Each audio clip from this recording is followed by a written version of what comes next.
नमस्कार, मी मंदार फणसे. बेधडकमध्ये तुमचं स्वागत. बेधडकमध्ये आज आपण चर्चा करणार आहोत केंद्र सरकारने परकीय थेट गुंतवणुकीला दिलेल्या मान्यतेच्या संदर्भात आणि थेट गुंतवणुकीच्या नव्या धोरणामध्ये जो दावा केला गेलेला आहे की जगातली सर्वाधिक खुली अशी अर्थव्यवस्था आता भारत झालेली आणि भारताच्या एक प्रकारे येणाऱ्या काळातल्या ऊर्जितावस्थेला सुरुवात होणार आहे. या सगळ्या निर्णयामुळे नेमकं काय घडलंय या निर्णयामुळे आणि काय घडणार आहे किंवा काय अपेक्षित आहे याबद्दल आपण चर्चा करणार आहोत. काही प्रश्न उपस्थित होतात. एफडीआय धोरणामध्ये केलेल्या नव्या बदलांमुळे भारतीय अर्थव्यवस्थेला ऊर्जा मिळेल का, हा सगळ्यात महत्त्वाचा प्रश्न आता आपण विचारतोय. परकीय गुंतवणुकीला थेट वाव दिल्यामुळे भारतीय कंपन्यांचं अस्तित्व धोक्यात येईल का, हा सगळ्यात महत्त्वाचा दुसरा प्रश्न आपण त्या निमित्तानं विचारतोय.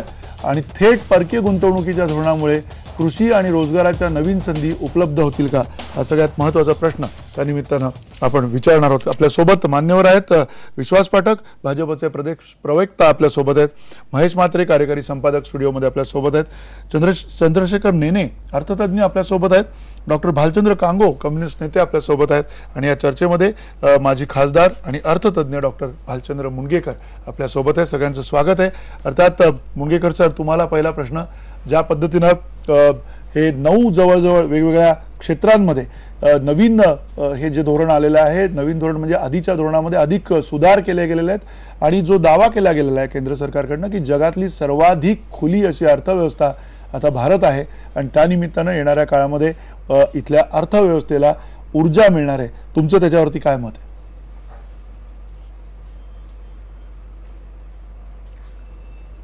यात मुख्य पहिला या संबंधामध्ये म्हणजे परकीय थेट गुंतवणुकीच्या संबंधामध्ये चर्चा करताना बऱ्याच वेळेला आयडिओलॉजी म्हणजे विचार प्रणालीचा मुद्दा लोकांनी चर्चेमध्ये आणलेला आहे.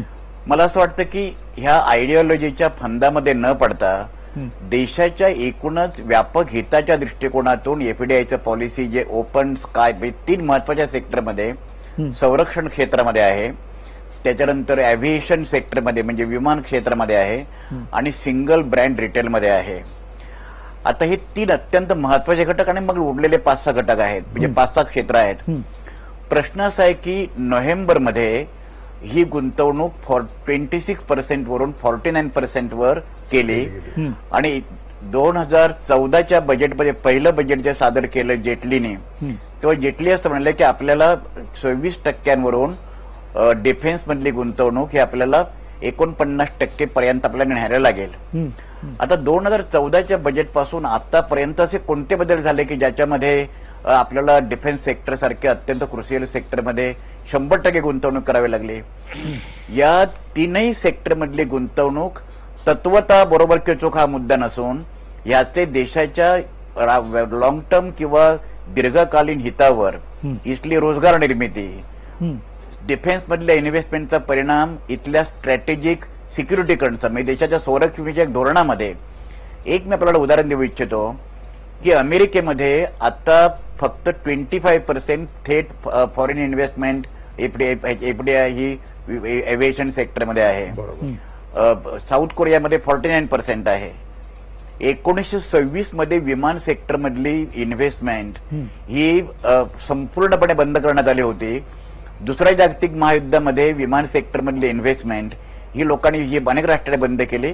कारण तुम्ही जेव्हा सिव्हिल एव्हिएशन मध्ये 100% इन्व्हेस्टमेंट जेव्हा फॉरेन गुंतवणूक जेव्हा करता आणि देशांच्या अंतर्गत किंवा बाहेर देशाची तुमचे युद्धासारखे प्रसंग उद्भवतात, तेव्हा देशातल्या एकूणच व्यवस्थेला तुमचे सिव्हिल एव्हिएशन संपूर्ण इंडस्ट्री ताब्यात घेण्याचा अधिकार असला पाहिजे. म्हणजे पॅसेंजर साठी असलेली विमानं ही सुद्धा तुम्ही डिफेन्स सेक्टरसाठी किंवा डिफेन्ससाठी वापरू शकलाच पाहिजे. हा एक फार मोठा धोका आहे.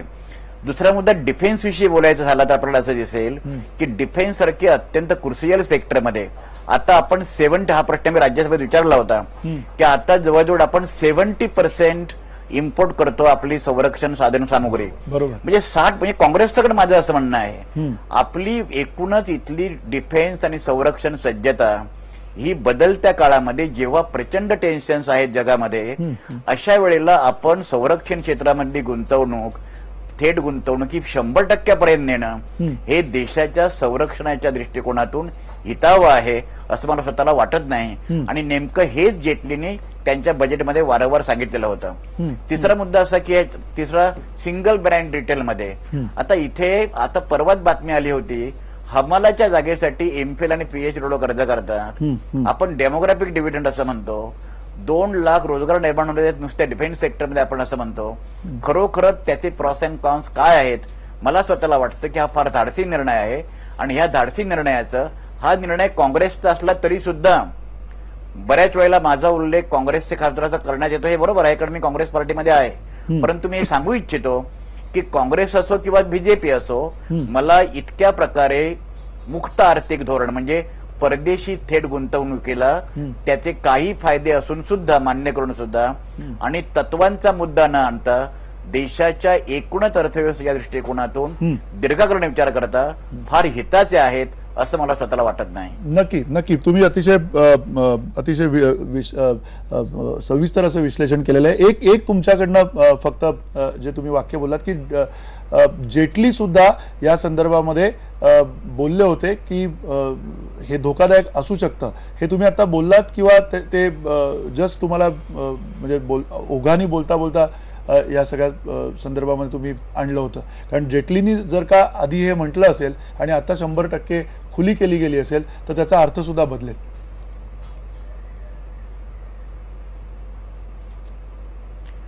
नाही त्याचा हे जे मी विधान मगाशी कोट केलं माझ्याकडे त्यांचं विधान आहे आता. मंदार जेटलीनी 2014च्या बजेटमध्ये डिफेन्स सेक्टरमध्ये 49 पर्यंत इन्व्हेस्टमेंट किंवा गुंतवणूक पुरेशी आहे असं 2014च्या अर्थसंकल्प सादर करणं म्हटल्याचं माझ्याकडे कोटेशन आहे. माझं ह्या बाबतीत म्हणणं असं आहे, परत आपण तत्वात बाजूला सोडूया. भारताने सातत्याने सोव्हिएत ब्लॉक आणि अमेरिकन ब्लॉक ह्या दोघांच्या पासून इक्वी डिस्टन्स ठेवण्याचा प्रयत्न केला. नेहरूंच्या काळापासून आतापर्यंत म्हणजे भाजपचं सरकार येईपर्यंत सातत्याने आपण कोणत्याही ब्लॉकशी प्रत्यक्ष संलग्न झालो नाही. मोदींचं सरकार आल्यानंतर मी असं खात्रीलायकपणे सांगू इच्छितो, मोदींचं एकूणच परराष्ट्रीय धोरण हे फार मोठ्या प्रमाणावर किंवा जवळजवळ पूर्णपणे हे अमेरिका डॉमिनेटेड आहे किंवा अमेरिका नियंत्रित आहे असं देखील मी म्हणण्याचं धाडस करू इच्छितो. आता जे अमेरिकेच्या संबंधामध्ये भारताला जे काय वाटतं हे बोला पूर्ण करा तुमचं म्हणणं. नाही मला स्वतःला असं वाटतं की अमेरिकेच्या संबंधातलं अमेरिका हा देश काय वाढीत टाकण्याचं कारण नाही, परंतु भारताविषयी अमेरिकेला जे काय वाटतं ती भारताची अर्थव्यवस्था ऊर्जितावस्थामध्ये व्हावी, भारताचा आर्थिक प्रगतीचा वेग वाढावा, भारतामध्ये जास्तीत जास्त रोजगार निर्माण व्हावा असं अमेरिकेला काही वाटत नाही, किंबहुना जगातल्या कोणत्याही देशाला वाटत नाही. भारताच्या अर्थव्यवस्थेविषयी जगातल्या देशांना वैषम्यच वाटतं. परंतु मला स्वतःला असं वाटतं की अमेरिकेला या देशामध्ये एक फार मोठं मार्केट आहे, आजही मध्यमवर्गाचं मार्केट आहे. आपण अधिक मुंगेकर सर तुमचे सर्वार्थाने विचार करता मला नक्की तुम्ही जे म्हणताय या मुद्द्यांवरती अधिक सखोल आपण चर्चा करू. चर्चा ज्यावेळेला खुली होईल त्यावेळेला. तत्पूर्वी पुन्हा डॉक्टर भालचंद्र कांगो, या सगळ्या निर्णयामध्ये तुम्हाला असं वाटतंय का की 100% पर्यंत खुली होणं किंवा जगातली सर्वाधिक अशी खुली अर्थव्यवस्था ज्यावेळेला आपण म्हणतो त्याला त्याच्यामध्ये काही धोके आहेत असं तुम्हाला वाटतं? नाही, भालचंद्र मुणगेकरांनी जो मुद्दा मांडला तो मी जरा एलॉबरेट करू इच्छितो. मोदींच्या या धोरणाचं टायमिंग काय? मोदी अमेरिकेत जातात, तिथे भाषण करतात, ओबामाची भेट होते आणि मग ह्या घोषणा होतात. याचं कारण काय? तर अमेरिकेचे हितसंबंध कशात आहेत? पहिला हितसंबंध असा आहे की अणु ऊर्जेसाठी अमेरिकेकडनं आपण यंत्रसामुग्री घेतली पाहिजे असा त्यांचा आग्रह होता, जो मनमोहन सिंगांच्या काळामध्ये सवलत मिळून देखील आपण रशिया, फ्रान्स यांच्याकडनं अणुभट्ट्या घेतल्या पण अमेरिकेकडनं घेतल्या नाही. आता हिंदूमध्ये बातमी आहे की जवळजवळ 4,00,000 करोडचा वेस्टिंग हाऊस या अमेरिकन कंपनीशी आपण न्यूक्लिअर भट्ट्यांचा करार केलेला आहे. म्हणजे अमेरिकेचा एक हितसंबंध आपण सांभाळलेला आहे. दुसरा हितसंबंध आपण लक्षात घेतला पाहिजे की जगामधला सगळ्यात मोठा संरक्षण सामुग्री विकणारा देश म्हणजे अमेरिका आहे आणि जगामध्ये सगळ्यात जास्त सामुग्री घेणारा देश हा भारत आहे. त्यामुळे दोघांचेही अमेरिकन हितसंबंध यांची रक्षण करण्याची घोषणा 100% एफडीआय उघडी करून अमेरिकेला एक मोठी बाजारपेठ मिळवून देण्याची प्रक्रिया आहे. तिसरं आपल्या लक्षात येत नाही की अमेरिका हा फूड इंडस्ट्रीमध्ये सुपर पॉवर आहे आणि त्यामुळे फूड प्रोसेसिंग हा त्यांच्या दृष्टीने भारताच्या मोठ्या मार्केटसाठी अत्यंत आवश्यक आहे. आणि चौथी एक गोष्ट आहे ज्याच्याकडे आपलं दुर्लक्ष होतं. मोदी जेव्हा पहिल्यांदा अमेरिकेत गेले आणि ओबामांना पहिली सवलत दिली ती म्हणजे भारतामधले जवळजवळ 26 औषधांच्या किमती प्रचंड प्रमाणात वाढल्या. आज अमेरिकन धंद्याला सर्वात मोठी भीती जर असेल तर भारतीय फार्मास्युटिकलची औषध कंपन्यांची भीती आहे. खुद्द अमेरिकन मार्केट भारतीय कंपन्या कॅप्चर करतायत आणि त्याची भीती असल्यामुळे अमेरिकन फार्मास्युटिकल लॉबी ही ओबामांना आधी भेटली होती मोदी येण्याच्या आधी. भारताचा पेटंट ऍक्ट रद्द करावा आणि भारतावरती काहीतरी अंकुश लावावा. पेटंट ऍक्ट रद्द करणं शक्य नाही कारण का त्याचे फायदे आता स्पष्ट झालेले आहेत. पण भारतीय फार्मास्युटिकल इंडस्ट्री विकत घेणं शक्य व्हावं म्हणून 74% आता फॉरेन इन्व्हेस्टमेंट अलाउ केलेली आहे. ह्याचा अर्थ असा की भारतीय औषध कंपन्यांना आता धोका निर्माण झालेला आहे आणि ह्या टेक ओव्हर करणार आहे. आता ही पार्श्वभूमी बघितल्यानंतर आपण दुसऱ्या मुद्द्याकडे येऊ की ह्याच्यामधनं रोजगार निर्मिती होणार का, ह्याच्यामधनं शेतीला मदत मिळणार का. तर मला असं वाटतं की ह्याच्या शक्यता फार धुसर आहेत, फार कमी आहे. त्याचं कारण नवीन टेक्नॉलॉजी ही एम्प्लॉयमेंट ओरिएंटेड नाही आहे, ती जास्त मेकॅनिक ओरिएंटेड आहे. कमी माणसं, डिस्ट्रक्शन होणार आहे. म्हणजे ह्या निर्णयामुळे किती कंपन्या बंद पडणार, किती शेतकरी शेती सोडणार ह्याचं प्रमाण आणि प्रत्यक्ष उपलब्ध होणाऱ्या नोकऱ्या ह्यांचं जर प्रमाण केलं तर भांडवलदारीचं वर्णन करताना जे क्रिएटिव्ह डिस्ट्रक्शन असं जे इंटरप्रिटेशन केलं जातं ते आता बिलकुल खरं नाही. It is a destructive destruction. म्हणजे जाणाऱ्या नोकऱ्या आणि नोकऱ्यांचं स्टँडर्ड आणि निर्माण होणाऱ्या नोकऱ्या आणि त्यांचं स्टँडर्ड ह्यांचं प्रमाण व्यस्त असणार. अत्यंत कमी दर्जाच्या स्वस्त दर्जाच्या नोकऱ्या निर्माण होणार आणि तुम्हाला नोकऱ्या मिळाल्या एवढ्यातच समाधान वाढा. त्याच्यामधनं तुम्हाला माणूस म्हणून जगता येईल का याचा विचार करू नका. स्वस्त माणूस, स्वस्त नॅचरल रिसोर्सेस आणि बाजारपेठ उपलब्ध करून देणं एवढंच या घोषणांचा अर्थ आहे असं माझ्यासारखा थोडाफार एफडीआयचा अभ्यास करणारा या प्रसंगी म्हणू शकतो. नक्की आजकालच्या काळामध्ये ठीक आहे. आपण अधिक एक मिनिट कांगू सर, एक मिनिट. कंपन्या देखील मी येतो परत येतो. तुमचा जो मुद्दा आहे या सगळ्या मुद्द्यांवरती आणि एक मुद्दे हे तसं खूप मोठी चर्चा होऊ शकते या सगळ्या मुद्द्यांवरती एकेका. पण तत्पूर्वी पुन्हा चंद्रशेखर नेने जी सगळ्यात साधार भीती या अगोदर मुनगेकर सरांनी दर्शवली होती संपूर्ण 100% एव्हिएशनच्या नागरी उड्डाण क्षेत्रामध्ये थेट परकीय गुंतवणूक जी आहे ती देण्याच्या संदर्भामध्ये असेल किंवा आता कांगूंनी जी काही भीती व्यक्त केलेली आहे ती जॉब्सच्या संदर्भात असेल, त्याहीपेक्षा महत्त्वाचं म्हणजे कृषी आणि कृषीशी निगडीत जे काही उद्योग असतील, रिटेल असेल, त्या सगळ्या संदर्भात असेल. तुम्हाला असं वाटतंय का की या सगळ्या निर्णयांमुळे कुठेतरी पिछेहाटच होणार आहे सगळ्या भारतीय उद्योगांची? नाही, मला असं अजिबात वाटत नाहीये. मुनगेकर सरांनी एक फार उत्तम मुद्दा मांडला की आपण तत्वाच्या प्रश्नात सध्या जाऊ नकोया. वस्तुस्थिती काय आहे आणि त्यापासून आपल्याला काय सोल्युशन्स पाहिजेत याकडे आपल्याला बघायला पाहिजे. त्यामुळे तत्व बाजूला ठेवून आज वस्तुस्थिती अशी आहे की दर महिन्याला 20 लाख लोकांना नोकऱ्या पाहिजेत. या प्रकारची प्रचंड नोकऱ्यांची गरज आपल्या इथे निर्माण झालेली आहे. नोकऱ्या दोन प्रकारे मिळू शकतात. एक म्हणजे शेतीमध्ये, शेती क्षेत्र हे ऑलरेडी सॅच्युरेटेड आहे, तिथे आहे त्या लोकांना पुरेसं काम नाहीये. आणि दुसरं म्हणजे इंडस्ट्रीमध्ये किंवा इन्फ्रास्ट्रक्चरमध्ये. इंडस्ट्री इन्फ्रास्ट्रक्चर दोन्ही करता प्रचंड प्रमाणावर भांडवल लागतं, जे भांडवल आपल्या देशात नाहीये. आता प्रश्न असा आहे, हे भांडवल आणणार कुठनं? एक सोर्स या भांडवलचा परकीय थेट गुंतवणूक हा होता आणि त्याचं मुख्य कारण हे आहे की परकीय देश जे डेव्हलप्ड नेशन्स आहेत त्यांना भांडवल गुंतवायला सध्या जगात जागा नाहीये. त्यामुळे भारत हे भांडवल गुंतवण्याला योग्य डेस्टिनेशन आहे ही जाहिरात आपण जर पाहिलं तर मोदी त्यांच्या सगळ्या दौऱ्यात करत असतात.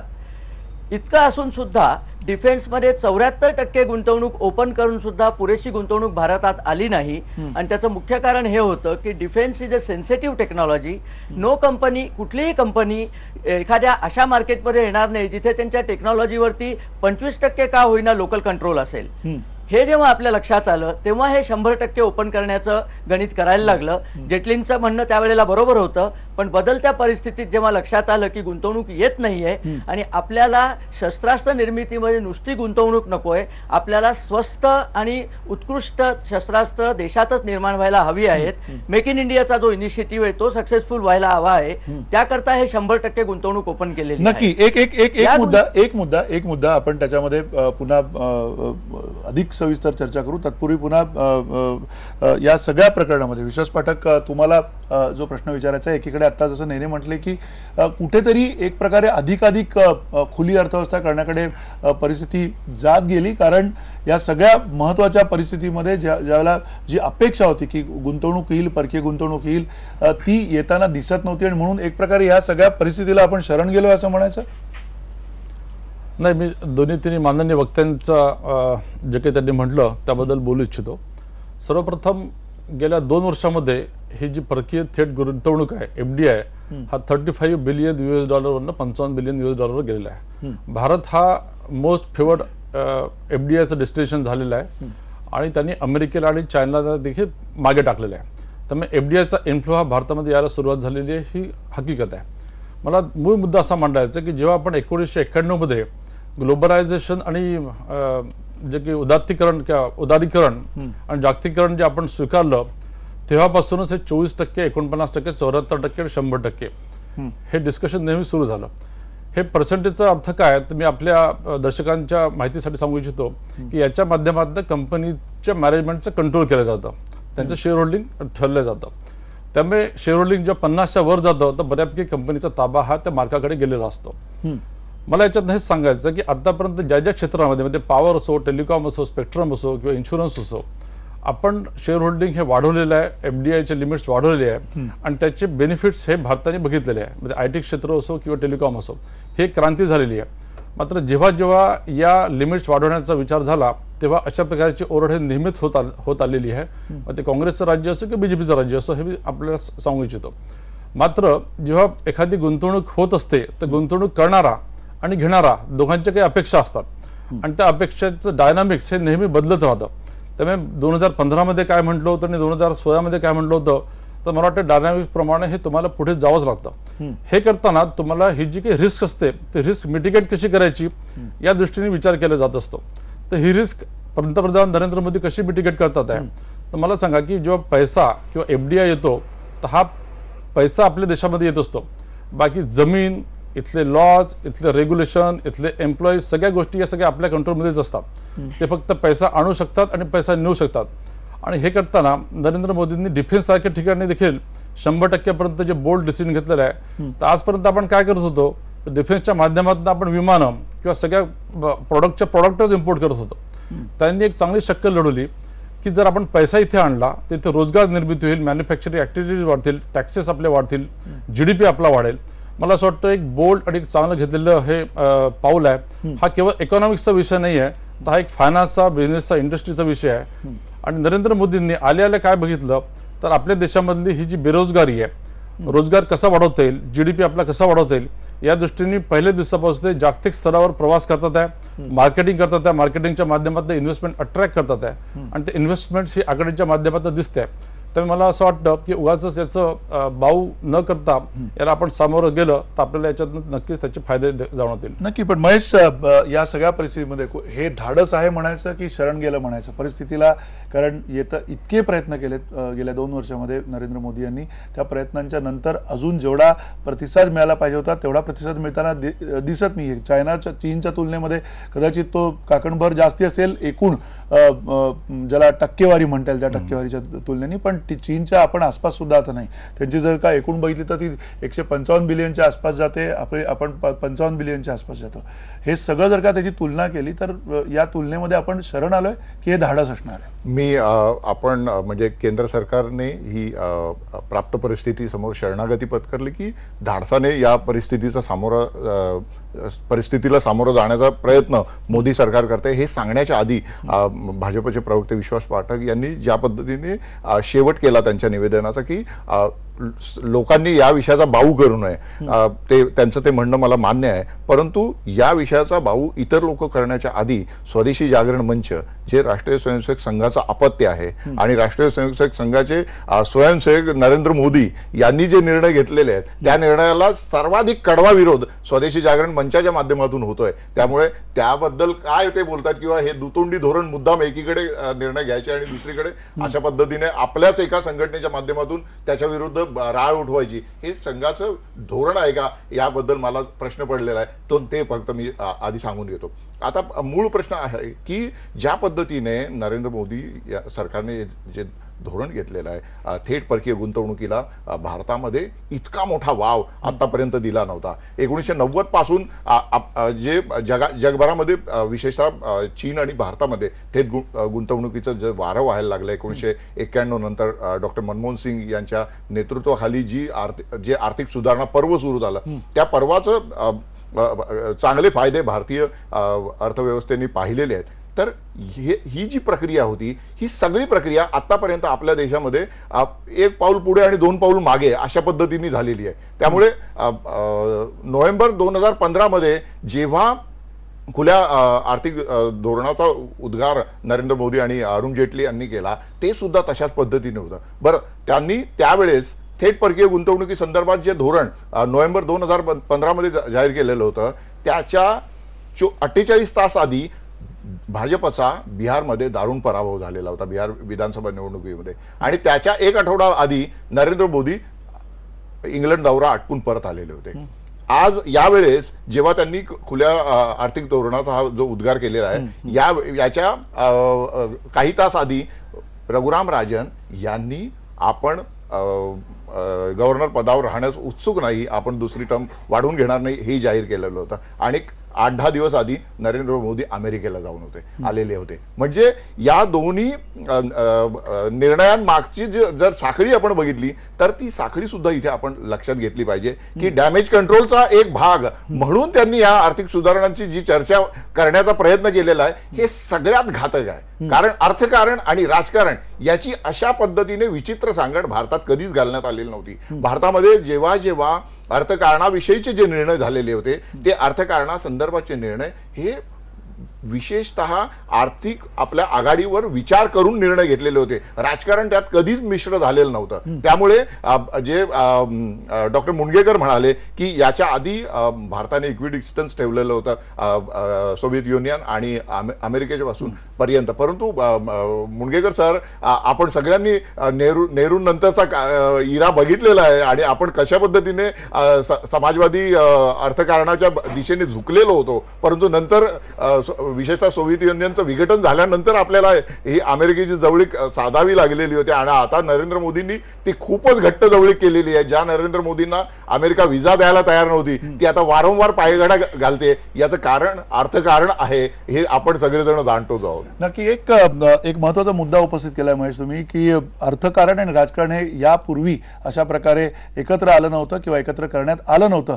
ही खरीच परिस्थिती होती किंवा नव्हती? एका छोट्याशा ब्रेक नंतर आपण हा प्रश्न सुद्धा उपस्थित करून त्याहीपेक्षा महत्त्वाचा म्हणजे थेट परकीय गुंतवणुकीच्या धोरणामुळे कृषी क्षेत्रामध्ये ऊर्जा येईल का आणि रोजगाराच्या नव्या संधी उपलब्ध होतील का? छोट्याशा ब्रेक नंतर.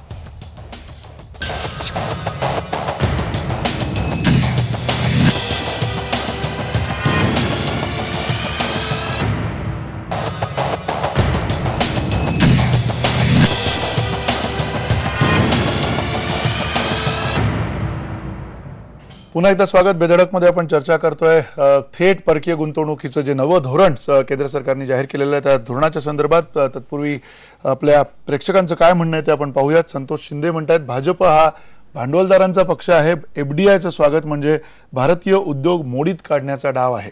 सचिन आहेरकर म्हणतात, परकीय गुंतवणुकीत नवं तंत्रज्ञान आणि चांगल्या पगाराच्या नोकऱ्या भारतीयांना मिळतील. आणि माणिकलाल परदेशी म्हणतात, देशातल्या उद्योगधंद्यांना ऊर्जितावस्था येणार असेल तरच या एफडीआयला अर्थ आहे. काही साधारण भीती आहेत या सगळ्या प्रतिक्रियांमध्ये.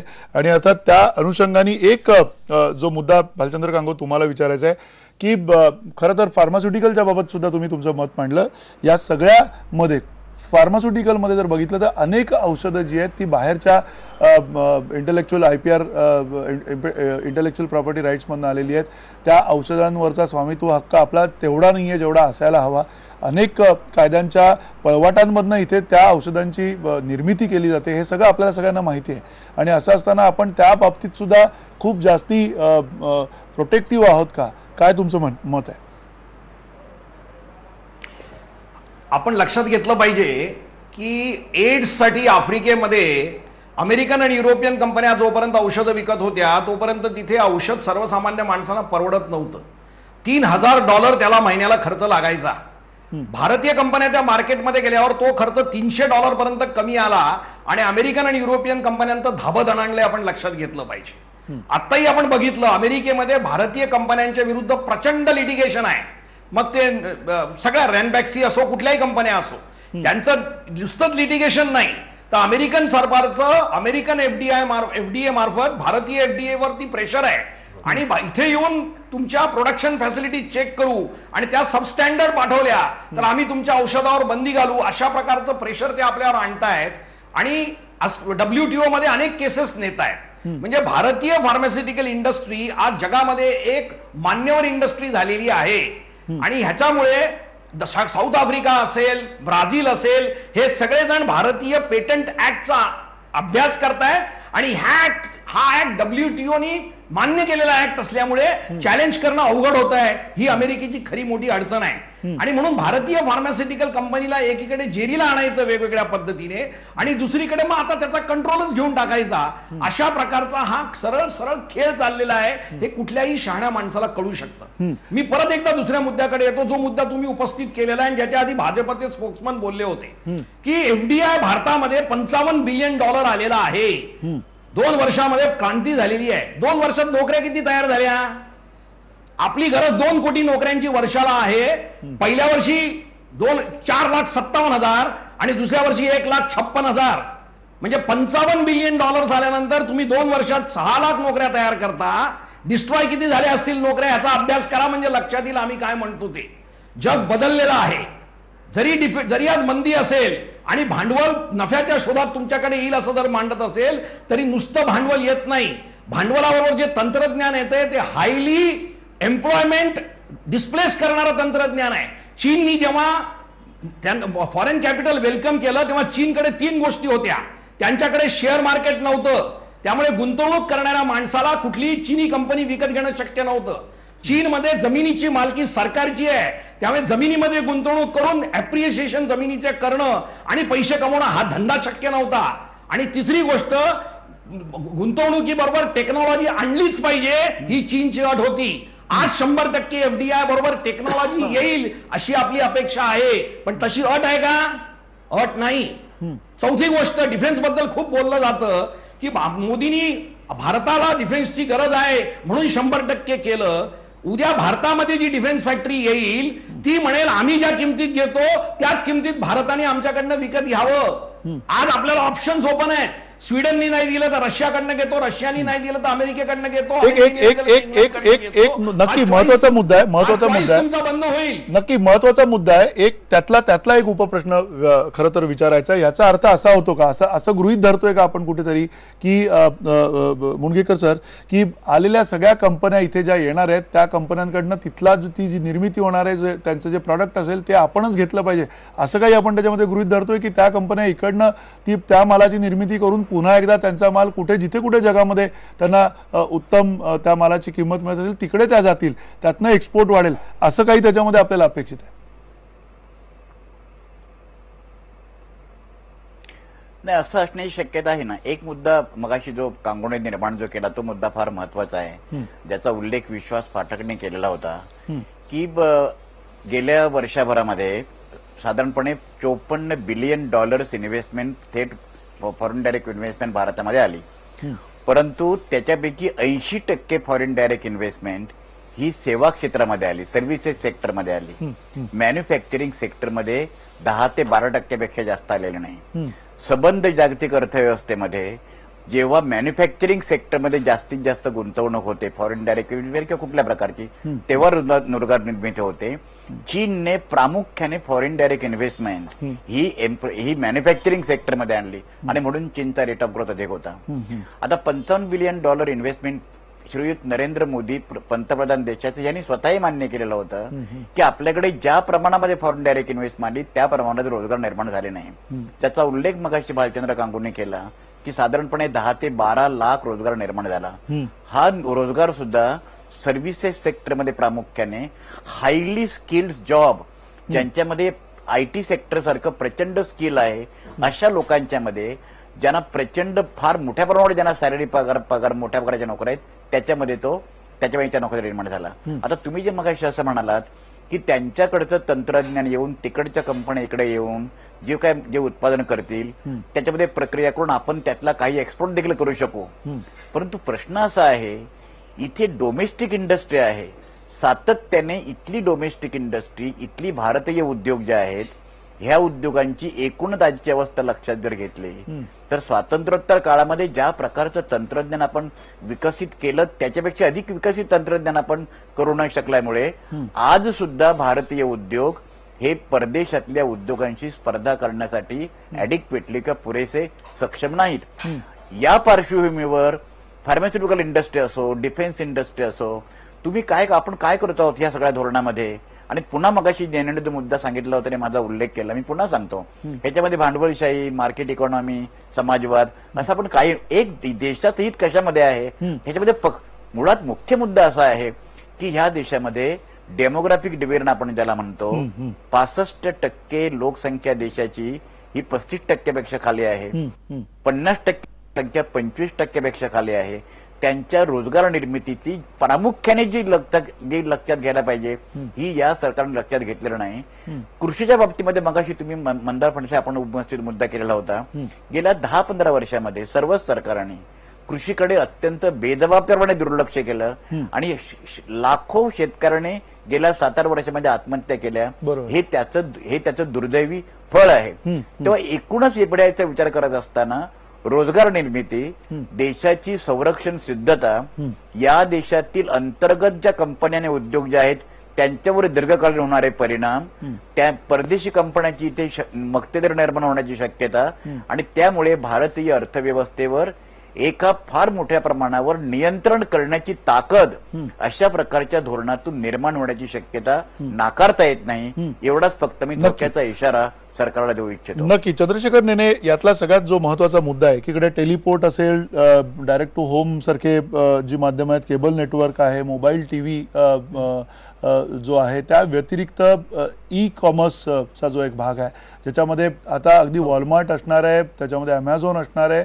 इथल्या भारतीय ई कॉमर्स कंपन्या असतील छोट्या मोठ्या त्या असतील त्यांना सुद्धा त्यांची स्पर्धा तितक्याच मोठ्या पद्धतीनं करावी लागणार आहे. येणाऱ्या काळामध्ये ही पोषक परिस्थिती या सगळ्यांना अगदी नागरी उड्डाण क्षेत्रामध्ये सुद्धा भारतीय कंपन्यांना थेट परकीय कंपन्यांची 100% आता स्पर्धा करावी लागणार आहे.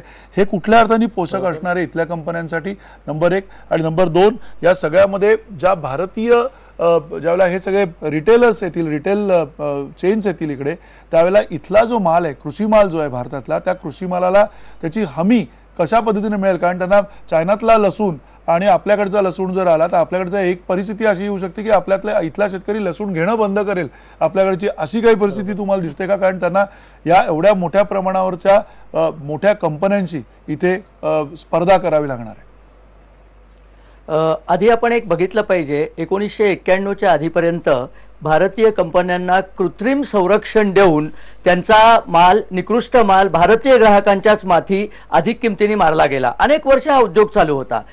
असा एखाद्या कंपनीला तुम्ही जेव्हा कृत्रिम संरक्षण देता तेव्हा त्या कंपनीचा विकास होऊ शकत नाही.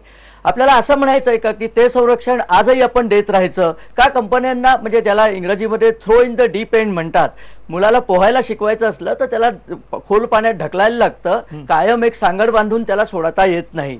इतक्या वर्षानुवर्ष आपण समाजवादाचं एक मृगजळ बघत असे सांगड घालून कंपन्यांना ढकललं आणि त्या कंपन्या पोहत राहिल्या. ह्याच्यामुळे आपलं खरं फार मोठं नुकसान झालेलं आहे. मुनगेकर सरांनी आता जे म्हटलं की भारतीय कंपन्या सक्षम नाहीयेत त्याचं मूळ कारण हे आहे की त्या कायम टॉनिकवर वाढवल्या गेल्या त्यांना व्यायाम करायला संधीच दिली नाही. आपण इतके ओरडतोय की भारतीय कंपन्यांची परिस्थिती वाईट आहे आज आपल्या समोर पतंजली फार्मास्युटिकलचं उदाहरण आहे. त्यांनी परकीय कंपन्यांना, हिंदुस्तान लिव्हर सारख्या कंपन्यांना घाम आणलेला आहे. तेव्हा असं काही नसतं की भारतीय कंपन्या म्हणजे त्या विकच होणार आहेत. उत्कृष्ट मार्केटिंग, उत्कृष्ट प्रॉडक्ट, उत्कृष्ट प्लेसमेंट हे जर केलं तर परकीय कंपन्यांना सहजपणे नमवता येतं. Capital is not the only thing. दुसरी गोष्ट आपली जी झाली आहे, जी आता आपल्या लक्षात येत नाहीये, की आपल्याकडे डेमोग्राफिक डिव्हिडंड जो आहे त्याच्यामध्ये वयाचा भाग सोडला तर स्किल किंवा कौशल्य हे फार कमी आहे.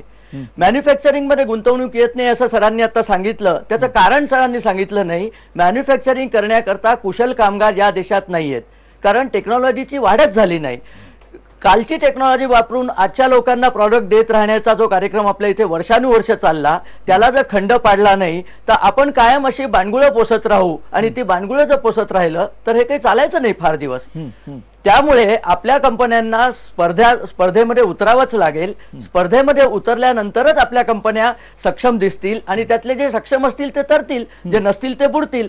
स्पर्धेचा हा नियमच आहे. आपण कायम वीक लोकांना वाचवण्याचा ठेका घेतलेला आहे का? एक मिनिट, तुमचं जे म्हणणं आहे की काही सक्षम नसतील ते बुडतील आणि जे सक्षम असतील ते तरतील, हे बोलायला ठीक आहे. पुन्हा विश्वास पाठक, तुम्हाला हे पटतंय का? कारण तुम्ही कुठल्या सक्षमची आणि कुठल्या लोकांची तुलना करताय? कारण एकीकडे हे जे ग्लोबल जायंट्स आहेत ते येणार आहेत, दुसरीकडे इथली जी माणसं आहेत त्यांना सक्षम करण्याच्या अलीकडेच जर का आपण त्यांच्याशी लढायला सांगितलेलं तर ती लढाई ही समकक्ष अशा पद्धतीची लढाई असू शकेल का? सगळ्यात महत्त्वाचा मुद्दा, शेती कृषी माल इथला जो आहे तो बाहेरच्या, म्हणजे हे ज्या वेळेला इथे रिटेलर्स आलेले असतील, त्या रिटेल चेन्स आलेल्या असतील, त्यांची इथे गोदामं उभी राहतील, त्यांचे कोल्ड स्टोरेज उभी राहतील, हे सगळं ज्यावेळेला होईल त्यावेळेला इथला शेतमाल सुद्धा त्यांच्यावरती घेणं बंधनकारक असणार आहे का काही प्रमाणामध्ये, की त्यांना बाहेरचा शेतमाल इथे पुन्हा इम्पोर्ट करण्यासाठी आपण त्यांना आमंत्रित करणार आहोत? मंदारजी, आपण 1991ला जेव्हा ही सगळी उदारीकरणाची नीती स्वीकारली तर ही एक इरिव्हर्सिबल प्रोसेस आहे. आपण आता परत मागे जाऊ शकत नाही. ही चर्चा आपली FDI वर चालू आहे, फॉरेन डायरेक्ट इन्व्हेस्टमेंट. ही इन्व्हेस्टमेंट इक्विटीच्या माध्यमातून असते. त्यामुळे ज्यांनी कोणी थोडासा बिझनेस केला असेल त्याच्या लागलीच लक्षात येईल की जेव्हा इक्विटी इन्व्हेस्टमेंट असते तेव्हा त्याला एंड यूज रिस्ट्रिक्शन राहू शकत नाही, ते फ्री फ्लो राहतो. जसं आपल्या देशामध्ये इक्विटी येत राहते तसं आपल्या देशात देखील कुठेतरी ओव्हरसीज इन्व्हेस्टमेंट होत राहते, ज्याला आपण रिव्हर्स FDI म्हणतो. टाटा सारख्या कंपन्यांनी, जगवार सारखी कंपनी टेक ओव्हर केलेली आहे. तर जो इक्विटीचा जो इन्व्हेस्टर असतो त्याला रिस्ट्रिक्शन चालत नसतात आणि त्या तशा नसतात कधी. त्यामुळे आपण त्या रिस्ट्रिक्शनच्या माध्यमातून जी काही चर्चा करतो ती मला वाटतं इथे लागू पडत नाही. हा एक भाग. दुसरा एक भाग की आपण चायना आणि भारत याचं कंपॅरिझन करतोय. मुनगेकर सरांनी जे सांगितलं त्याप्रमाणे सर्व्हिस सेक्टरमध्ये आपला 28% शेअर आहे, 23% हा IT मधला आहे आणि 10% आपला हा ऑटोमोबाईल इंडस्ट्री मधला आहे. आता हा शेअर आपण जास्त का घेतला किंवा आणि चायना मॅन्युफॅक्चरिंगमध्ये पुढे का गेली तर हे देखील लक्षात घेणं आवश्यक आहे. जेव्हा हे जागतिकीकरण सुरू झालं तेव्हा प्रत्येक देशाने आपापल्या स्ट्रेंथवर खेळायला सुरुवात केली. आपली स्ट्रेंथ काय होती की एक ब्लेसिंग्स इन डिस्गाइज असं झालं की आपले विद्यार्थी हे इंग्लिश स्पीकिंग विद्यार्थी आहेत आणि ॲनालिटिकल आणि मॅथमॅटिकल असल्यामुळे त्या IT सेक्टरमध्ये आणि सर्व्हिस सेक्टरमध्ये पुढे चालले गेले. चायनाला तो ॲडव्हान्टेज घेता आला नाही. मग चायनाने काय केलं तर आपल्या लोकसंख्येच्या माध्यमातून त्यांनी लेबर फोर्स तयार करून मॅन्युफॅक्चरिंग ॲक्टिव्हिटीजवर लक्ष दिलं. आज नरेंद्र मोदी इथे आल्यानंतर त्यांनी बघितलं की आपण ज्या क्षेत्रात पुढे आहे त्या क्षेत्रात तर आपल्याला पहिला नंबर टिकवायचाच आहे. त्याचबरोबर आपण समजा मॅन्युफॅक्चरिंगमध्ये जर कमी असू तर स्टार्टअप इंडिया, स्किल इंडिया याच्या माध्यमातून आधी आपण आपल्या मुलांना तयार करून मॅन्युफॅक्चरिंगच्या दृष्टीने आपण इन्व्हेस्टमेंट आणून जे काही पैसे येतील त्याचं मॅन्युफॅक्चरिंग इथे होईल. मग ते डिफेन्स असो, ॲग्रिकल्चर असो किंवा अजून कोणचं असो, त्यातनं रोजगार देखील निर्माण होईल. मला याच्यातला सगळ्यात महत्त्वाचा मुद्दा हा मांडायचा आहे की आज आपली जी अर्थव्यवस्था आहे ही 60% अर्थव्यवस्था ही ॲग्रिकल्चर बेस आहे. ॲग्रिकल्चर बेस अर्थव्यवस्था म्हणजे जवळजवळ 60% लोक ॲग्रिकल्चरच्या रोजगारावर अवलंबून आहे. आता मला सांगा, सर्व्हिस सेक्टर किंवा IT सेक्टरमध्ये मुलांना चांगला पगार मिळतो. शेतकऱ्याचा मुलगा जर IT सेक्टरमध्ये गेला तर त्याला लाखामध्ये पगार मिळतो. म्हणजे आपण तुम्ही जे म्हणताय ही 60% जी एकूण क्षमता आहे त्या क्षमतेला आपण संरक्षित करणार आहोत का?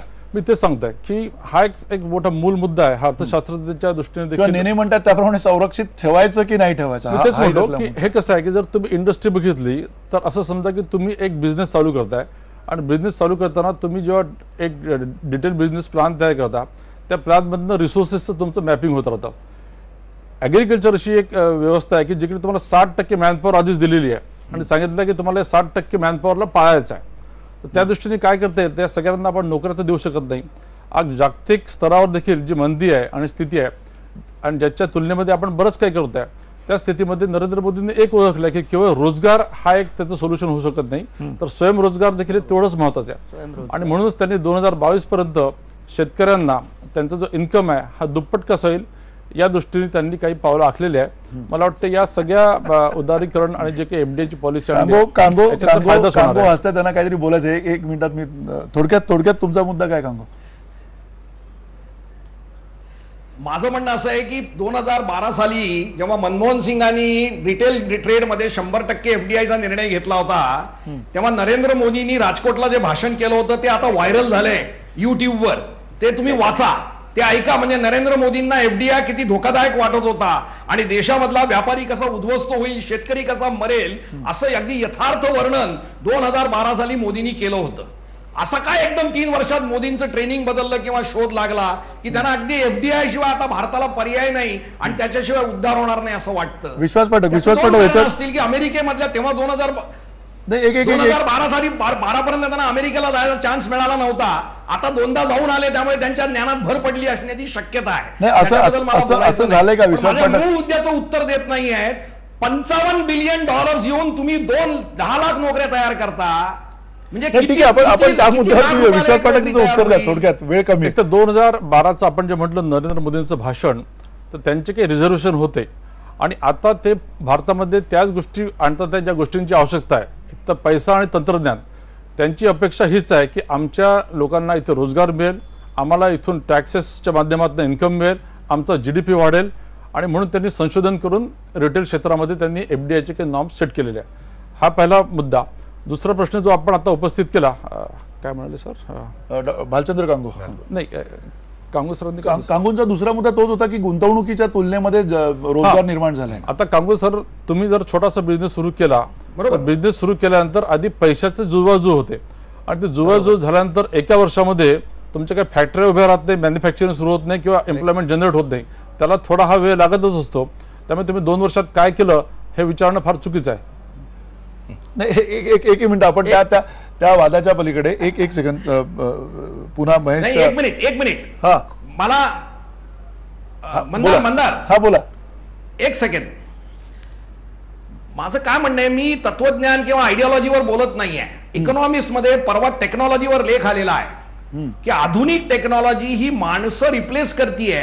त्यामुळे ही टेक्नॉलॉजी एकतर पृथ्वीवर नंदनवन किंवा स्वर्ग घडवेल किंवा पृथ्वीवर नरक घडवेल. म्हणजे टेक्नॉलॉजी मार्फत नंदनवर घडवायचं का नरक घडवायचा हे पॉलिटिशियन तयार करतील. It is a political game.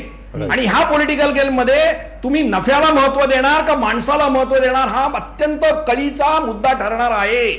आजच्या धोरणामध्ये मला माणसाला महत्व दिसत नाही, म्हणून मला काळजी वाटते. म्हणून भालचंद्र मुणगेकर जे म्हणाले की ह्याच्यामध्ये तत्वज्ञानाचा प्रश्न नाहीये, एफडीआय असावं की नसावं, आपण मिश्र अर्थव्यवस्था सुधारलेली आहे, फॉरेन कंपन्या भारतामध्ये 100 वर्षापासून आहेत, त्याची भीती बाळगायचं काही कारण नाहीये. मुद्दा असा आहे की भारतामधल्या अनएम्प्लॉयमेंटचा आणि लिव्हिंग स्टँडर्डचा प्रश्न सुटणार आहे का, हा खरा मूलभूत प्रश्न आहे. त्याचं उत्तर या 100% एफडीआय मिळत नाही, हा माझा मुद्दा आहे. नाही, नक्की महेश, अगदी थोडक्यात या सगळ्या प्रकरणामध्ये म्हणजे जाता एक लक्षात येते की साधारण भीती आहे. म्हणजे मुणगेकर सर असतील, ते कांगो असतील, त्यांनी जी भीती त्याच्यातली बोलून दाखवलेली आहे त्याच्यामध्ये काही गोष्टींवरती विचार करावाच लागेल. नेने जसं म्हणाले की कुठेतरी समुद्रात टाकावं लागेल या सगळ्या परिस्थितीला, नाहीतर यातनं काहीच येणाऱ्या काळामध्ये सुधारणार नाही. नेमकं काय येणाऱ्या काळामध्ये आपल्याला दिसेल, कारण याचा बॅलन्स होईल का, कुठे समतोल राखला जाईल का? आणि त्याहीपेक्षा महत्त्वाचं म्हणजे इथल्या परिस्थितीला जे खास करून कृषी क्षेत्र जे आहे त्या कृषी क्षेत्राला पूर्णपणे वाऱ्यावर सोडलं जाईल अशी याच्यामधनं भीती वाटते. त्याबद्दल काय? नाही, निश्चितच 2 गोष्टींमध्ये आपल्याला संधी आहे इथे. म्हणजे संकटात सुद्धा संधी दिसत असते. आपल्याकडे आता ज्या पद्धतीने आर्थिक वातावरण आहे त्या सगळ्या आर्थिक वातावरणात म्हणजे आधी सुद्धा चर्चा झाली की आपल्याकडे जी गुंतवणूक थेट परकीय गुंतवणूक आलेली आहे ती थेट परकीय गुंतवणूक कशी आलेली आहे, तर ती थेट परकीय गुंतवणूक सिंगापूर किंवा मॉरिशसच्या मार्गाने मागल्या धरून आणि त्या थेट गुंतवणुकीचा जास्तीत जास्त सेवा क्षेत्रामध्ये ती गुंतवणूक झालेली आहे. मॅन्युफॅक्चरिंग इंडस्ट्रीमध्ये ती गुंतवणूक झालेली नाही. ही जर मॅन्युफॅक्चरिंग इंडस्ट्रीमध्ये जर झाली असती तर आपल्याला आता एक चांगली संधी आहे. चीनने जे आपल्या म्हणजे चीन ही जगाची फॅक्टरी कालपर्यंत ओळखली जात होती, त्या चीनने आता वेगळ्या क्षेत्रामध्ये आपली गुंतवणूक सुरू केलेली आहे, विशेषतः मायनिंग आणि इतर क्षेत्रामध्ये त्यांनी कॉन्सन्ट्रेट केलेलं आहे. त्या सगळ्या पार्श्वभूमीवर आता आपल्याला जास्तीत जास्त जर आपल्याकडे तशा पद्धतीचे उद्योग उभे राहिले तर खऱ्या अर्थाने आपल्याकडे जी 65% लोकसंख्या वयाच्या 35च्या खालची आहे, 50% लोकसंख्या जी वयाच्या 25च्या खालची आहे, या तरुणाईला अधिक चांगल्या पद्धतीने आपल्याला त्याच्यात गुंतवता आलं असतं. परंतु दुर्दैवाने आपल्याकडे तशा प्रकारचं प्रशिक्षित मनुष्यबळ नसल्यामुळे, किंबहुना या आधी त्या सगळ्या गोष्टीचा विचार न केला गेल्यामुळे आपल्याकडे जी तरुणाई आहे, ही जी ऊर्जा आहे, ही ऊर्जा आपल्याला अधिक चांगल्या पद्धतीने वापरता येत नाही. तिसरी गोष्ट महत्त्वाची ती म्हणजे शेतीचं. आज गेल्या 25 वर्षामध्ये शेतकऱ्यांच्या आत्महत्या हा सगळ्यात मोठा कळीचा मुद्दा आहे. आपल्याकडे गेल्या 25 वर्षात दर अर्ध्या तासाला एक शेतकऱ्याची आत्महत्या झालेली आहे. जवळपास 3 लाखाहून अधिक शेतकऱ्यांनी या भारतवर्षामध्ये आत्महत्या केलेल्या आहेत. बघा, आपल्या देशाचं पूर्ण अर्थकारण हे शेतीवर अवलंबून होतं. जेव्हा भारत स्वतंत्र झाला 1950 मध्ये जेव्हा अर्थविषयक चर्चा झाली तेव्हा भारताच्या एकूण GDP पैकी 58% हिस्सा शेतीचा होता. त्यावेळेस उद्योगधंदे नव्हते, इतर कुठल्या गोष्टी सांगितल्या जातात. परंतु आज जे सिंगल डिजिट पर्यंत खाली खाली उतरत चाललेलं आहे शेतीचं GDP मधलं योगदान, याच्यावर चर्चा कोणी करत नाहीये. आणि तरीही आम्ही पूर्ण हा देश बदलणार किंवा देश बदल रहा है अशा ज्या घोषणा होतात त्या बघितल्या की आपण कोणाला फसवतो आहोत, आपण स्वतःची फसवणूक करतो का, याचा जरा राज्यकर्त्यांनी विचार करण्याची वेळ आलेली आहे. आता त्यांनी ही जी धाडसी पावलं उचललेली आहेत, या धाडसी पावलांमध्ये जर त्यांनी अधिक चांगल्या पद्धतीने नियोजन केलं तर खऱ्या अर्थाने देशाला काहीतरी त्यातून दिलासा मिळेल एवढंच आपण म्हणू शकतो. विशेषतः ई कॉमर्सच्या संदर्भात ज्या पद्धतीने आता स्वदेशी जागरण मंचच विरोध करायला लागलेला आहे आणि सातत्याने सांगायला लागलेलं आहे की इथले जे रिटेल व्यापारी आहेत त्यांना आपल्याला संरक्षण दिलं पाहिजे. अरे, संरक्षण दिलं पाहिजे, परंतु त्यांच्या संरक्षणासाठी जी पावलं उचलायला पाहिजे होती शासन पातळीवरून ती उचलली गेलेली नाही नसतील तर त्या लोकांचं कसं संरक्षण होणार, शेतकऱ्यांचं कसं संरक्षण होणार, याची उत्तरं आधी सरकारने दिली पाहिजे. केवळ घाईघाईमध्ये रघुराम राजांचा इफेक्ट तुम्हाला कमी करायचा आहे म्हणून जर अशा घोषणा करणार असतील तर तुम्हाला निर्णय प्रक्रियेमध्ये जरा बदल करावे लागतील. नाही, नक्की. आणि अर्थात या सगळ्या धोरणाच्या मागे काहीतरी विचार असायला पाहिजे. तो विचार आहे किंवा नाही येणाऱ्या काळामध्ये आपल्याला निश्चित कळेल. पण सगळ्यात महत्त्वाचा मुद्दा हाच आहे की घाईघाईनं धोरण ठरवताना त्याच्यामागे येणाऱ्या काळामधली पडझड काही होणार आहे का, त्याचाही विचार नक्की व्हायला हवा. आणि त्याच्यामध्ये सगळ्यात महत्त्वाचा म्हणजे जो इथला गरीब आहे त्याहीपेक्षा महत्त्वाचं म्हणजे इथला जो शेतकरी आहे त्या शेतकऱ्याचं नेमकं काय होणार आहे त्याबाबतचं धोरण सुद्धा अधिकाधिक स्पष्ट येणाऱ्या काळामध्ये होईल. या थेट परकीय गुंतवणुकीचे काय परिणाम होणार आहेत, इथली अर्थव्यवस्था जी आहे ती अधिकाधिक गतिमान होईल का, येणाऱ्या काळामध्ये आपल्याला पाहायला मिळेल. तुर्तास इथेच थांबूया. धन्यवाद. नमस्कार.